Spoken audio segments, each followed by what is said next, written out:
Well, it's nice to see all of you. I'm going to be talking to you today about influencer. Now, about a little over a year ago, we released our new book, Influencer. And at the time, we were trying to get people interested in it. It was right around the time that flu season was starting. You can't imagine some of the trouble we had. So we want to give you a new book. No, not influenza, influencer. Talking about what it meant. One of these people that I had talked to was my brother-in-law. Now, he's also in the consulting business, but a little bit different line. And Doug and I, my brother-in-law, are always having debates. He has come more from the strategy side of consulting and sometimes medical outcomes types of consulting that he's involved with. And he always looks at my line of work as the soft side of consulting. So the other day when this came out, we were talking about influencer versus other things, and I finally asked him, I said, so what is it that you do? He goes, we set up systems in the organization. We help people to utilize data in more effective ways. I said, and what's the biggest struggle you have in getting people to do that? And he said, well, in hospitals, it's getting physicians and nurses and administrators to actually behave differently. At that point, I could step up and say, yeah, that's what I do, right? That's what influencer is all about. How do we get people to change their behavior? How do we get people at work to really engage in a Six Sigma project, or to change the way that they team, or a leader who needs to change the way that they're holding people accountable, or how they're setting direction? It seems easy. In fact, a lot of people think that if we just tell others that they'll change, that they'll shift. We find the same thing true at home. There's behaviors that we'd like to shift. There's behaviors that we'd like to change. So really quickly, by raise of hands, how many of you have ever had something, behavior that you were trying to either start or a behavior you were trying to stop, right, that was really difficult, that you found obnoxious, right, that it's loathsome? Anyone have that experience? Okay. Well, I ran into one of these at home the other day. It was with my son, Tyler. Now, my son is 10 years old, and he had built a solar oven out of a pizza box. Pizza box from a local pizza company, black paper, tin foil, some cellophane, and he had constructed this magnificent, his prized possession, solar oven pizza box. You might ask, what can you do with a solar oven pizza box? He could take it outside. He could melt marshmallows, make kind of a s'mores. He could make nachos, right? This was cool. This was one of the coolest things that he's ever made. Now, the other thing that you need to know about my son is that he would rather do anything almost than pick up after himself. Cleaning. He hates to clean. So my wife and I were talking about this. Talking about the solar oven, talking about the fact that he hates to clean. And we decided to conduct a little experiment. We took that pizza oven, solar oven, and we put it in a hallway that connects a lot of the different rooms in our house. This is the one that connects the family room with the TV room, with the kitchen, with the bathroom. You have to pass by this hallway to get from one area to another. And we wanted to see how long Tyler would allow that box to remain there. Now, I believed that it would probably be picked up by the time he went to college. Right? My wife, however, wasn't as optimistic as I was. Right? So we put it down. We waited. Tyler was the first one out of the room. He was watching TV. He comes out of the room. He walks up to the solar oven. He picks up his foot. What does he do? Steps over the oven and onto his way. Right? He crosses that pizza box solar oven 4 more times in the next 15 minutes, each time stepping over it. Right? Then came the big test. His little brother, who's 4 years old, comes out of the TV room, walks up to the solar oven, sees it there. He's not as concerned about it as Tyler is, and so what does he do? Steps straight on the solar oven. How does Tyler respond? he would rather do anything but pick this up. You see, my son Tyler has learned a truth early on. Hard work pays off in the future. Laziness pays off now. Quote by the famous comedian Stephen Wright. So often we put things off that are obnoxious, that are painful, that we don't enjoy. How do you get behavior change with people who don't enjoy it? How do I motivate my son who would rather do anything, allow his prized possession to be destroyed rather than clean up? To clean up. That's one of the big challenges that we face. How do you motivate someone who's not motivated? Truth is, you can't. It's been nice seeing you. I'll see you later. You can't motivate somebody who's not motivated. You can, however, help them discover their own motivation. So here's the big problem that we want to wrestle with today. That many of the changes that we're asking people to make aren't exactly pain-free. Sometimes not easy, sometimes not likable, sometimes not desirable. And on the converse, many of the existing unproductive behavior patterns that we currently see feel natural, feel comfortable, and are somewhat enjoyable. How do you deal with this situation? It can be tough. I'll come back to Tyler in a minute. Let me switch over to the corporate world. We were once doing an intervention in an organization. High-tech folks, these were very, very bright individuals, software engineers where they're designing applications. And what we're trying to get them to do in this organization is when in a project they run into a jam or a snag or a problem, to raise their hand and point it out, to speak up. Well, one of the engineers came to me and was trying to describe the magnitude of the problem, right, and also the difficulty in changing the existing culture in the organization. He said, "Steve, you just don't get it, do you?" I said, "Well, what do you mean?" He said, "Well, do you know how to tell extroverts from introverts as far as software engineers?" And I said, "No." He said, "Well, the extroverts, they look at your shoes when they're talking to you." Right?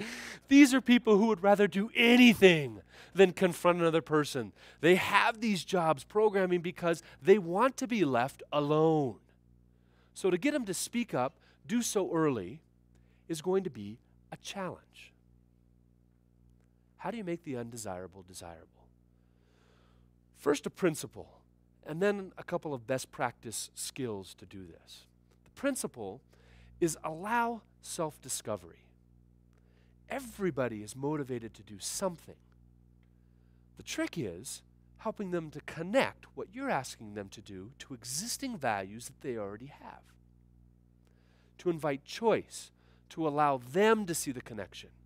So often, what we do is we say, you should do this, you should shift because of this reason.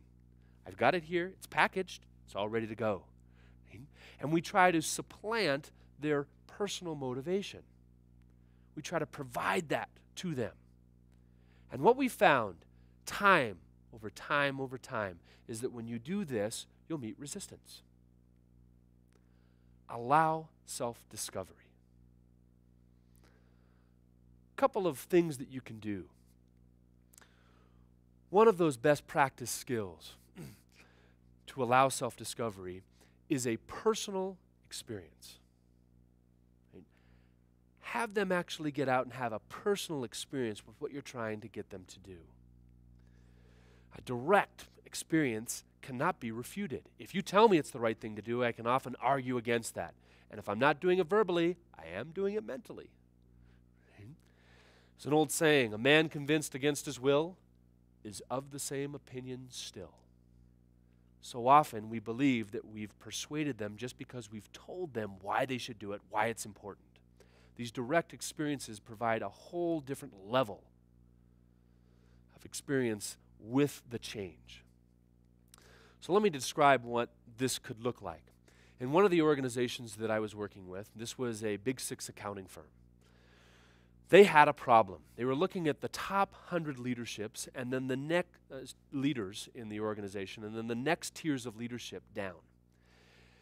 And what they were finding was that there wasn't a lot of diversity in the lower levels, the folks who were moving up in the organization. There wasn't a lot of diversity at the top 100. And they wanted people to start to behave different, to start to mentor and coach and recruit people of diverse backgrounds, perspectives, disciplines. The current practice was a little different. All of those senior leaders believed that they were pretty good, that they'd gotten to that point because they had something unique and they created what they called mini-me's, right? Someone that had the same kind of experience, almost exactly like them. So they were trying to get them to be more motivated to mentor, recruit, right, encourage people of diverse background, qualified people to get into levels of leadership higher than they were. Well, they talked about it. They shared data about it. Until they were blue in the face. And behavior hadn't seemed to change. People were saying, yes, yes, we see that's important. We know that's important. Until one day they did something a little different. They provided a personal experience. They invited a CFO of one of the largest clients that they served to come and speak to them, these top 100 leaders. This CFO, a woman, started to describe what she looked for in a professional service firm. She said, we have an organization that's fairly diverse. Backgrounds, perspective, countries, ethnicities, disciplines. And we look for somebody to provide services that's going to be compatible with us, that's also diverse. So when I make decisions now and in the future, I'm going to be looking for an organization that truly cares about diversity. So a lot of times, what the professional service provider organization has done is they've kind of paraded out someone of diverse background. He said, that's not going to be enough in the future. I want to see qualified individuals to be able to work on my projects, to manage my account. Well, what impact do you think that had? All of a sudden, people started to sit up. You want diversity? I bet you I could get diversity, and start making notes. And that was the turning point, where it put it on the radar, where people started to care. And you could tell because not only was their mind changed, their hearts and their actions started to shift. They actually started to behave differently. It's one of those experiences that we can't deny. Personal experience. Another tip that can be helpful. What if they don't want to have that experience? We go back to the engineers that I was talking about. We were trying to get them to speak up when they saw a problem. And they really were unmotivated to do it. One of the keys to getting them to change their behavior was fairly simple. We asked them to conduct a little mini experiment. We said, just try it. In this next week, what I'd like you to do is take on the challenge to speak up once, just once, and see how it goes. Come back ready to report. What was amazing, people would come back and said, I actually spoke up. I figured it wasn't that hard to just try it for a week. And sometimes that direct experience, that just tiny trial experience, can lead to a change in motivation. So providing them with direct contact to clients, to the situation, the circumstance, can be very helpful. The other thing, we don't have to make a commitment, have them make a commitment to do it all the time. Have them make a commitment to just try it once. These are ways that we can change people's minds to help them see how what they value connects to the new behaviors that we're trying to get them to embrace. The tendency here, folks, is to persuade verbally. And if we tell them, they will do it. It's our number one strategy. Now, verbal persuasion is often the first step, but it doesn't hold power in their hearts and minds like that direct experience does. If you want to change minds, start thinking about changing the way you try to persuade others. How do we make the undesirable more desirable? Direct experience, just try it. As you go out and look at those behavior changes that you're trying to implement, that you're trying to see in your organizations, in your family, in your community, think first, how do we make the undesirable desirable? How do we get them a direct experience that will help change their hearts and minds? And you'll see a dramatic increase in their both willingness and ability to make the change that you are asking them to make.